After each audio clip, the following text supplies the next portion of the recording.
جب ہم جناب مسیح کی پہلی آزمائش کی کہانی پڑھتے ہیں تو ہم اسے آسانی کے بعد والی دو کہانیوں سے جوڑ دیتے ہیں، لیکن یہ صرف تب ہے جب ہم جناب مسیح کی جنبش کو بیابان کی کہانی کے طور پر دیکھتے ہیں کہ ہم اسے انجیل شریف کی ایک کہانی سے بھی جوڑتے ہیں، یعنی بیابان میں اسرائیل کی کہانی۔ ہم بیابان میں جانے لگے ہیں یہ دیکھنے کے لیے کہ یہ کیسا ہے، یہ دیکھنے کے لیے کہ جناب مسیح نے 40 دن اور 40 راتوں میں کیا تجربہ کیا اور بیابان نے ان کی آزمائش پر کیا اثر ڈالا۔ اور جب ہم ایسا کریں گے تو ہم دیکھیں گے کہ یہ نہ صرف ماضی میں کتاب مقدس کے خدا تعالیٰ کے لوگوں کی کہانی سے بلکہ ہم سے بھی جڑا ہے، یعنی ہماری معافی کی کہانی کے طور پر۔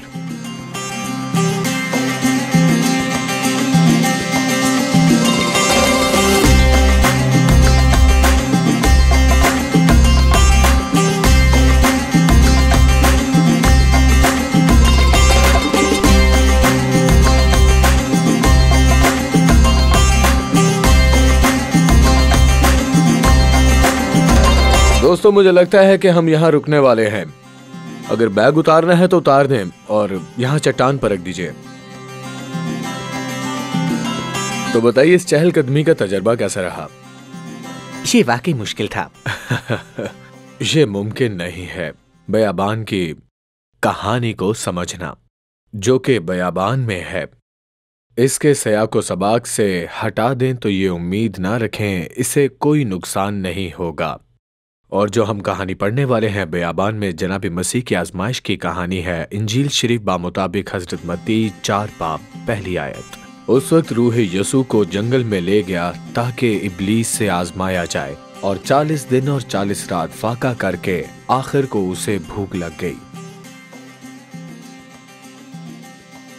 آپ کو معلوم ہے اس مقام پر آنے کے لیے ہم نے ایک طویل راستہ طے کیا ہے، اور میں چاہتا تھا کہ آپ صرف یہ نہ دیکھیں کہ بیابان کیا ہے، بلکہ میں چاہتا تھا کہ آپ محسوس کریں کہ یہ انسانوں کے ساتھ کیا کرتا ہے۔ جناب مسیح کا تصور کریں، اس مقام پر 40 دن اور راتوں کے لیے اگر واپس آئیں، یہ ایک سیاق و سباق بس کے ذریعے خوبصورت ہو سکتا ہے، لیکن خطرناک، مشکل ترین اگر پیدل سفر کریں۔ 40 دن اور 40 راتوں کے لیے یہ مقام جسے جناب مسیح نے تخلیق کیا ان کے خلاف ہو گیا، یہ انہیں ذہنی، جسمانی، جذباتی طور پر تباہ کر رہا تھا۔ اور جب وہ اپنے سب سے کمزور لمحے پر آتے ہیں تو شیطان ان کے پاس آتا ہے اور کہتا ہے کہ میں شرط لگاتا ہوں کہ تم بھوکے ہو، تم اسے کیوں نہیں لیتے اور اسے روٹی میں تبدیل نہیں کرتے؟ میں وہ منظر تصور کر سکتا ہوں۔ جناب مسیح وہ پتھر کو 1-2 بار اپنے ہاتھ میں پھیرتے ہیں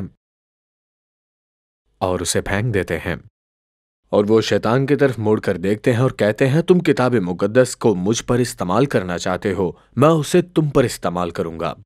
اور لکھا ہے کہ انسان اکیلے روٹی پر نہیں جیتا بلکہ ہر اس لفظ پر جو خدا تعالیٰ کے منہ سے نکلتا ہے۔ بیابان جناب مسیح کی آزمائش کا بہت بڑا حصہ ہے۔